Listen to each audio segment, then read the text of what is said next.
दुर्दशा नामक एकांकी के रचनाकार हैं, तो ये भारतेंदु हरिश्चंद्र हैं। इनको आप रिलेट करके कैसे याद करेंगे, तो दिया है कि भारत दुर्दशा यानी कि भारतेंदु हरिश्चंद्र, ऐसे रिलेट करके आप याद करेंगे। ऑप्शन भी देख सकते हो, इस तरह का ऑप्शन आपको इन तीनों में नहीं दिखाई दे रहा होगा। तो फर्स्ट वाला जो ऑप्शन है आपका भारतेंदु हरिश्चंद्र यानी कि भारत दुर्दशा नामक एकांकी के रचनाकार हैं। अगला है हिंदी नवजीवन का संपादन किया था, तो ये हरिभाव उपाध्याय ने किया था। अब इनको कैसे याद करेंगे, तो हिंदी आप हरिभाव, ठीक है, नवजीवन उपाध्याय, ठीक है, ऐसे आप इनको भी रिलेट करके याद करेंगे। अगला है अर्धनारीश्वर नामक निबंध के रचनाकार हैं, तो ये रामधारी सिंह दिनकर।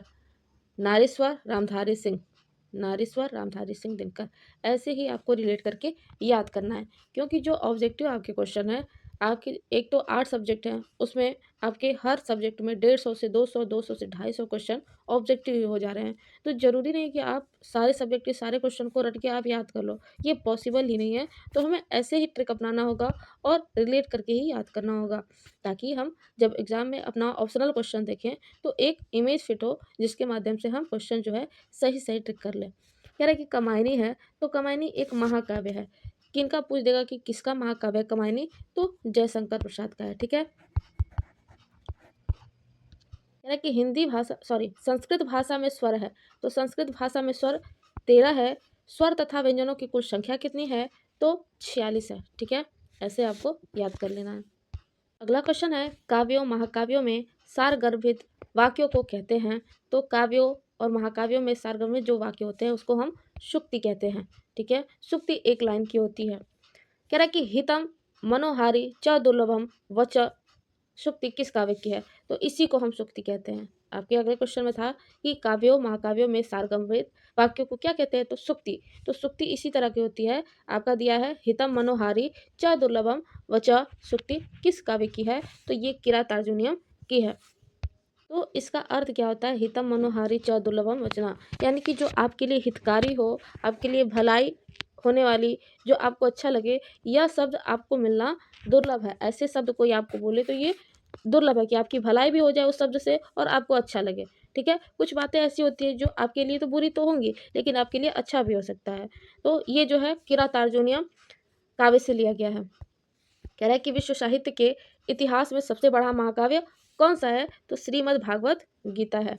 श्रीमद् भागवत गीता के अनुसार मनुष्य का अधिकार किस पर है, तो मनुष्य का अधिकार कर्म करने पर ही है, ठीक है।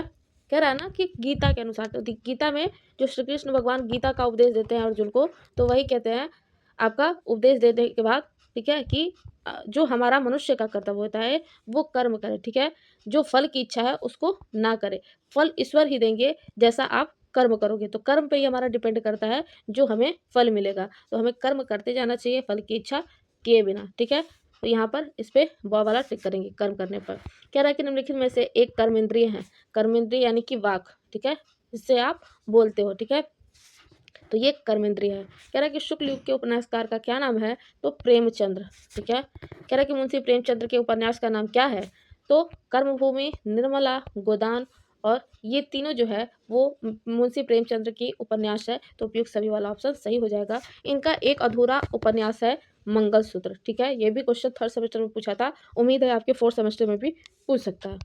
अगला क्वेश्चन है कि छायावादी युग के नाटककार हैं, तो छायावादी युग के नाटककार जो हैं जयशंकर प्रसाद और डॉक्टर राम कुमार वर्मा हैं। ये दोनों लोग हैं, और और जो ऑप्शन है अ एवं ब दोनों ये सही हो जाएगा। कह रहा है कि गेहूं बनाम गुलाब निबंध के लेखक का नाम है, तो गेहूं बनाम गुलाब निबंध के लेखक का नाम ऐसे तो आपके दिमाग में तो होगा नहीं कि किनका होगा, कौन सा ऑप्शन सही होगा। तो इसमें जो राम वृक्ष बेनीपुरी हैं, इन्होंने ही गेहूं बनाम गुलाब निबंध के लेखक हैं। अब इनको याद कैसे करिए, तो गेहूं, गेहूं किससे निकलेगा, वृक्ष से, नाम यानी कि राम बनाम गुलाब बेनीपुरी, ऐसे ही आप रिलेट करके इनको याद कर जाएंगे। कह रहा है कि बीजक नामक ग्रंथ के रचयिता हैं, तो बीजक नामक ग्रंथ के रचयिता आपके कबीरदास है।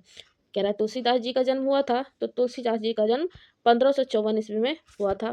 कह रहा है बिहारी जी सर्वश्रेष्ठ कवि थे, तो बिहारी जी सर्वश्रेष्ठ कवि रीतिकाल के थे। अगला क्वेश्चन है जयशंकर प्रसाद जी का स्वर्गवास हुआ था, तो 1937 ईस्वी में हुआ था। अब क्या होगा आपका कि क्वेश्चन आपका जो 4th सेमेस्टर है अब हिंदी का नेक्स्ट लेवल पूछेगा, यानी कि 3rd सेमेस्टर कुछ एक्स्ट्रा पूछेगा। तो जीवन परिचय तो दिया ही था 3rd सेमेस्टर में, लेकिन एक भी क्वेश्चन उससे नहीं आया। लेकिन इस बार क्या होगा, 4th सेमेस्टर में आपके जीवन परिचय भी आएंगे। कोई भी एक टॉपिक, तुलसीदास हो, प्रेमचंद्र हो, जयशंकर प्रसाद हो, उनमें से किन्हीं एक का आपको जीवन परिचय लिखना होगा। तो इस सारी चीज़ों की तैयारी हम करेंगे एक अच्छे से, ताकि हमारा जो एग्ज़ाम है वो अच्छे से हो जाए। तो इसी के साथ वीडियो को समाप्त करते हैं। वीडियो पसंद आए तो वीडियो को ज़्यादा से ज़्यादा शेयर करिएगा। Thank you.